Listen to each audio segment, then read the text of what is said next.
দীর্ঘ 14 বছর পর অনুষ্ঠিত হচ্ছে চুয়াডাঙ্গা জেলা বিএনপি সম্মেলন। সেখান থেকে বিস্তারিত জানাতে যুক্ত হচ্ছেন সহকর্মী খায়রুজ্জামান সেতু। সেতু, বিএনপি সম্মেলন ঘিরে কেমন আয়োজন দেখছেন, মানুষজনের উপস্থিতি কেমন জানাবেন?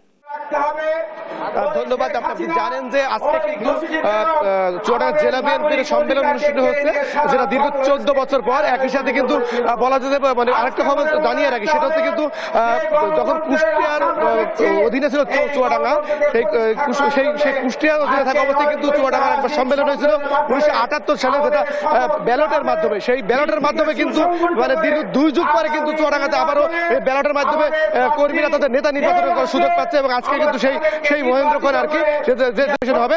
আমি শুধু তাই নাই, আমি আরো জানিয়ে রাখি যে নেতা কর্মীরা কিন্তু তারা তাদের পছন্দের নেতা কর্মীকে হচ্ছে নির্বাচন করার জন্য কিন্তু একদম সজাগ আছে। আমি একটা কাউন্সিলর মানে ভোটার কিংবা নেতার সাথে কর্মীরা কেমন নেতৃবৃন্দ চান, যে এই যে আজকে যে কাউন্সিল, এই কাউন্সিলে কেমন নেতা নির্বাচন করতে চান?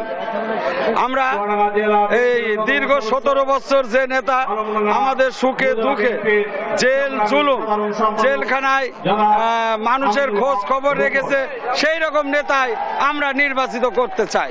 ধন্যবাদ। যে শুনছিলেন আর কি, মানে এই যে চুয়াডাঙ্গার, বিশেষ করে চুয়াডাঙ্গার কর্মী আছে, তাদের বক্তব্য একটাই কিন্তু গত তৎকালীন যে স্বৈরাচার আওয়ামী লীগ সরকার ছিল, সেই আওয়ামী লীগ সরকারের কারণে কিন্তু চুয়াডাঙ্গা জেলা বিএনপি কিন্তু একেবারে কোণঠাসা ছিল।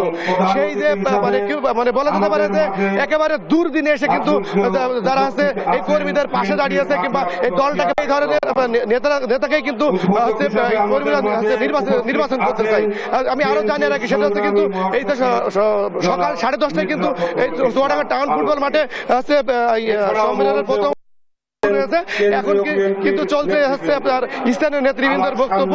ইতিমধ্যে কিন্তু আমাদের ভিতরে আমাদের কিন্তু উপস্থিত হয়েছেন বাংলাদেশ জাতীয়তাবাদী দল বিএনপির মহাসচিব মির্জা ফখরুল ইসলাম আলমগীর।